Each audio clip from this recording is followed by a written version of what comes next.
may be monitored and recorded to ensure quality of service. Florida Forest Service on the recorded line. Yes, I want to speak with somebody about getting a burn permit for a brush pile. Okay, let me put you on hold. I got two ahead of you. Okay, thank you. Must be a popular day for burning.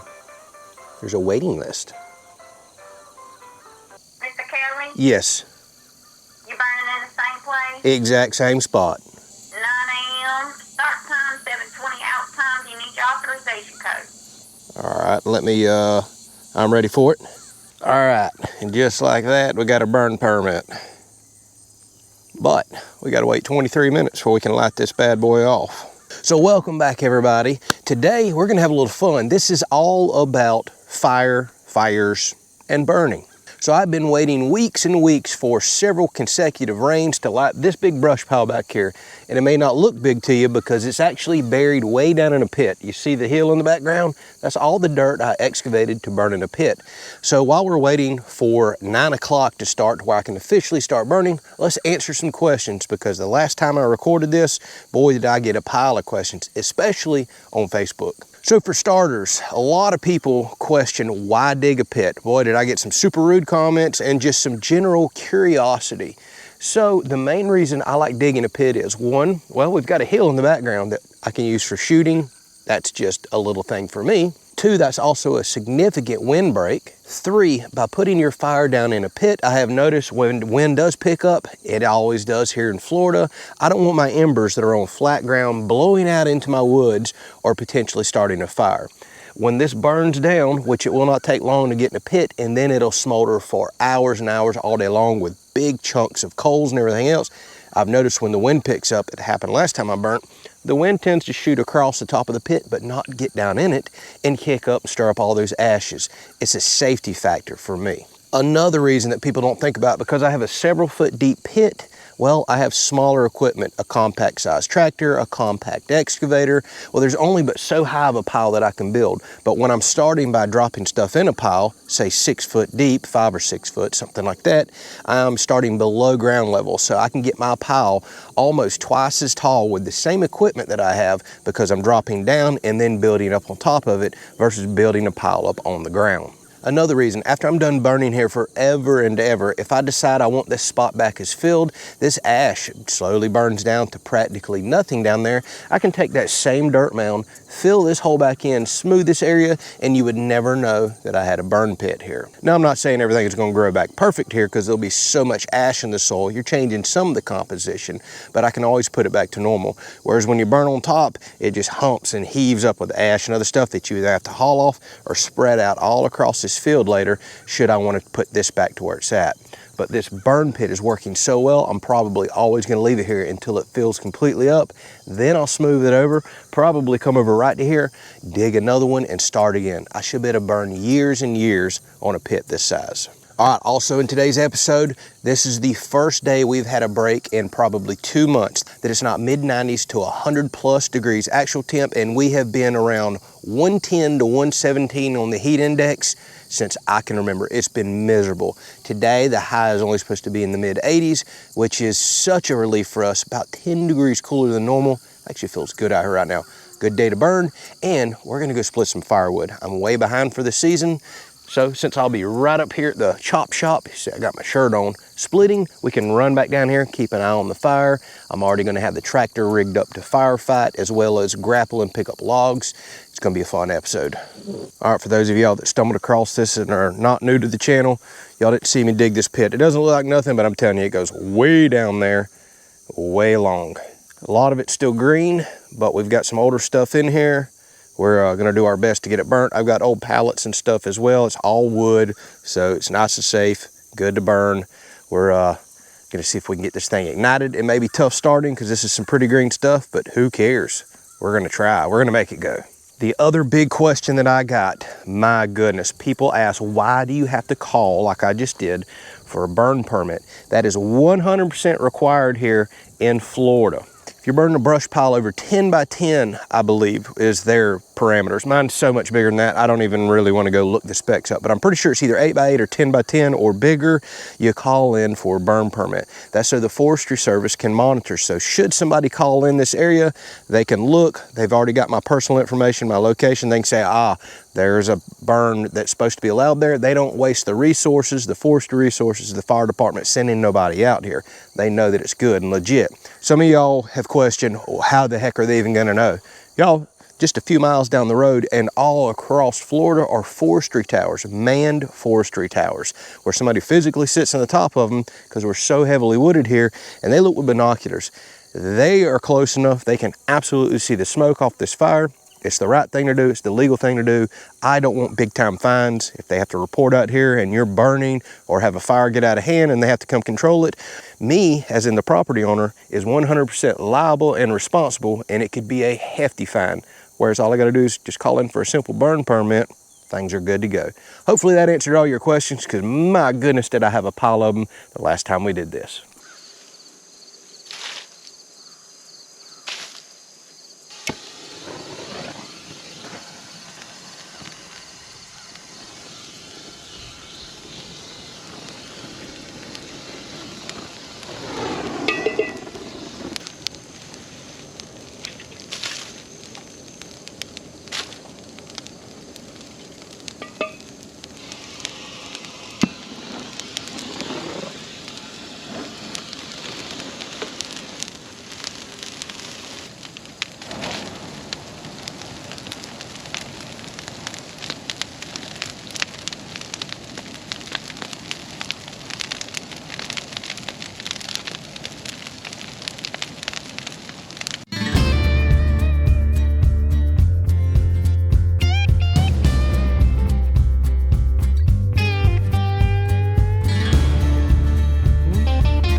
Okay, so that fire is burning down nicely. I'll show you at the end of the day, and I need it to burn nice and quick. It was full of a lot of softwoods, some hardwoods, so it's burning really fast.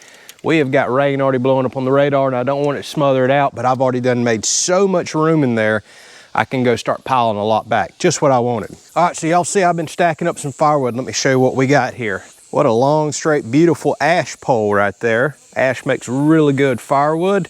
And I just discovered we actually had ash in Florida a while back. I've got a big section in the back that the hurricane knocked a lot down. I forget what ours is called, like a black ash or a swamp ash, something like that we have down here. I probably should have saved that for a sawmill pole because it's so long, but it's not very big. I think I would waste too much just to get a little bit out of it, but it's been on the pile a while. You see the bark is starting to release, so before rot sets in, we need to get it split up. It's already drying quick and checking on me. That is gonna make some premium firewood right there. And I had this big pole over here. It's another huge ash, and I was gonna sawmill it until I started looking. It has got such a heck of a bend. Look, it's off the ground 3-4 inches right there. So it bends up and then it bends down. And I have learned my lesson running the sawmill recently. If it's not straight, you waste so much, it's not worth it.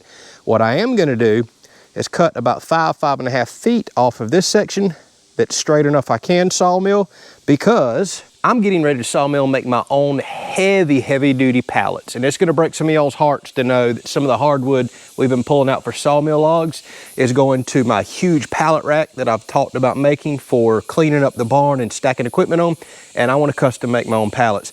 These super cheap pine pallets, a lot of them are out there burning right now. They can't hold 500, 800, 1,000 pound pieces of tractor equipment. They're just not really built well for it. They fall apart, they're cheap pine. I got some attachments that are 1,200, 1,400 pounds, and I need special size, special length pallets. So we're gonna make our own, along with a heavy duty rack out here, and eventually in this barn to really clean the bay space up, double and triple stack some areas.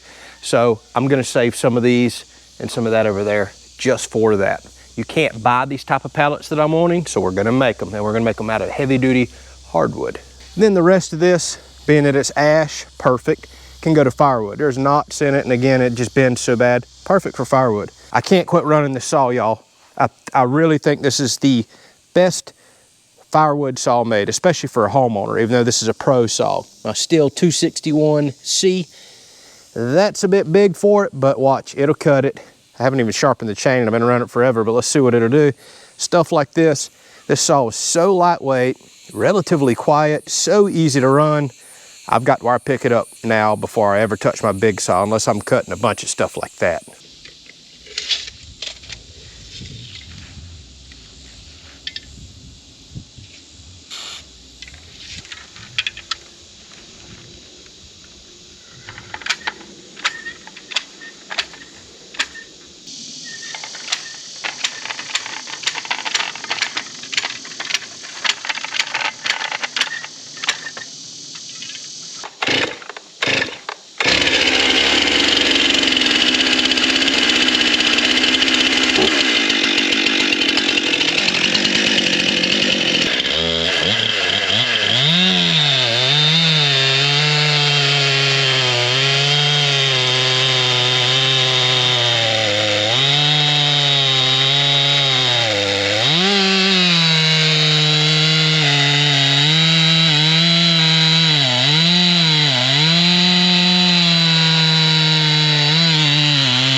All right, splitter's set up and ready. All the wood is stacked, and look who decided to come out and help me. Always. Yeah, people haven't seen you in a while. I know. I guess the only thing Been you do busy. is firewood. Yeah. And mow and everything else. Yes. So she does a lot around here. Typically, she's not with me like on the excavator or, you know, The tractors welding. and welding and all that stuff. So everybody's been asking where she at. She's definitely behind the scenes doing a lot of stuff, constantly doing computer work, comment stuff, Facebook stuff, helping do stuff that frees me up to go do all the traveling and everything else. But she typically does come out and help with firewood. Oh, it's muggy, burning up hot. We're about to kick our fan on over here. I don't know if it's gonna help. By the way, I've got a second fan over there. I wish I already had it put together. So let's knock it out. I don't know how much we got here. It's for sure more than one tote. If we can get a couple totes, great, because it's starting to cloud up, calling for a lot of rain this afternoon. So we're just gonna split. Of course, we're under shelter, but if it starts popping lightning, I'm gone. Let's get after it.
Well, kiss my ash. Okay. That's ash wood, supposedly, according to all the viewers, and that stuff sucked. That sucked, y'all. Naughty wood. Naughty, stringy, nasty. Y'all, everybody tells me this ash, the bark looks like ash. I'm not used to having ash down here in the South much. Yes, we have it, but I'm used to going after oak and cherry. That's what we've been splitting since I was a kid. And I watch all my friends up north splitting wood, like Jake at, Dude Ranch DIY, which he's kind of middle up north, I guess we'd say. And y'all seem to love ash. It splits beautiful, looks wonderful. That stuff is so stringy and nasty. Obviously, we have a different species, or we have picked it out wrong. It is not actually ash. Oh, that stuff sucks. I really don't want to split no more of it. I was excited, but as soon as we started getting into a little bit of it, I didn't want to split any more of it. And for the first time ever, this is a big 30-ton log splitter, I think. I had a piece that would not split. We had to beat it back off and keep working it with a single way wedge. It had one of the worst knots I've ever seen in a piece of wood.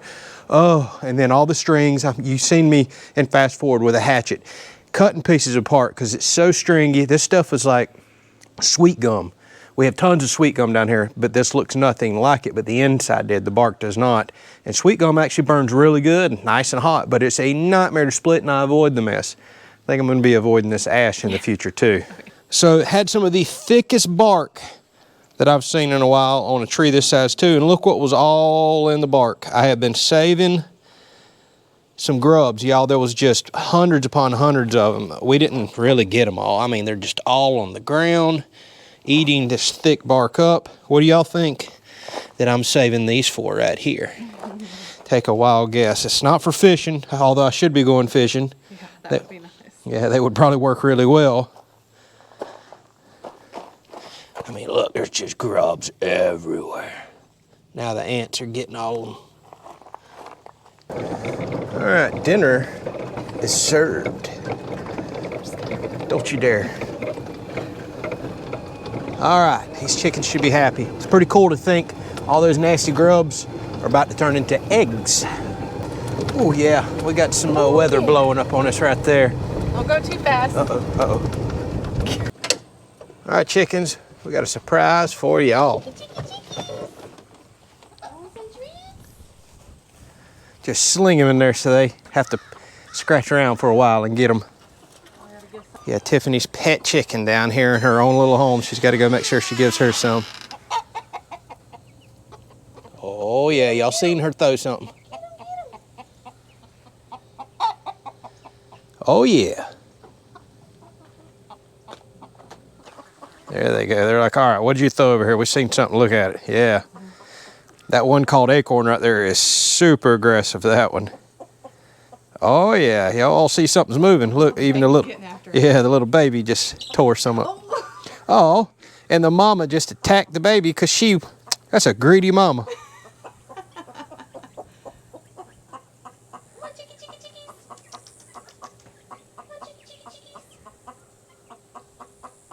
Yeah, y'all better hurry up. Y'all getting left out.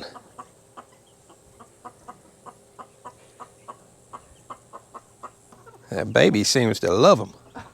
But the mama keeps taking them from the baby. Mean mama. Yeah, y'all all figuring out the greed setting in now.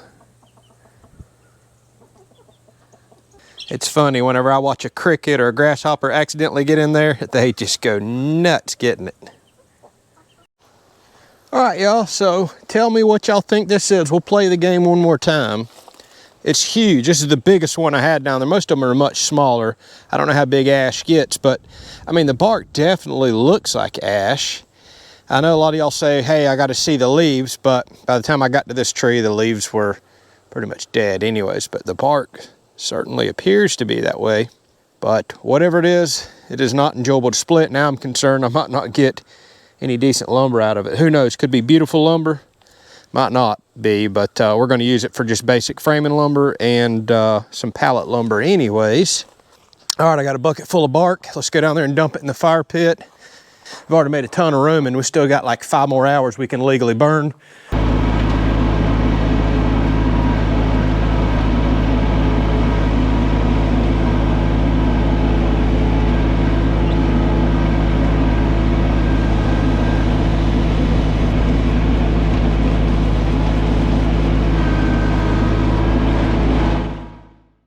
Well, I must admit it felt really good to get the log splitter out. I love that machine, the Animal. I haven't had to use it in a long time. And y'all, I've used several machines, but I must say, one with hydraulic wedges that can go up and down, that's the ticket. Every time I use it, I love it. And if y'all are wondering why you haven't seen log split videos in a while, y'all, it's been 95 to 100 plus degrees every day for weeks and weeks and weeks. The heat index has been like 110 to 117. And for those of y'all that watch the channel for a while, y'all know that typically I don't split much in the summer. Fall and winter time is when we do all of our splitting down here in the south, exact opposite of everybody up north.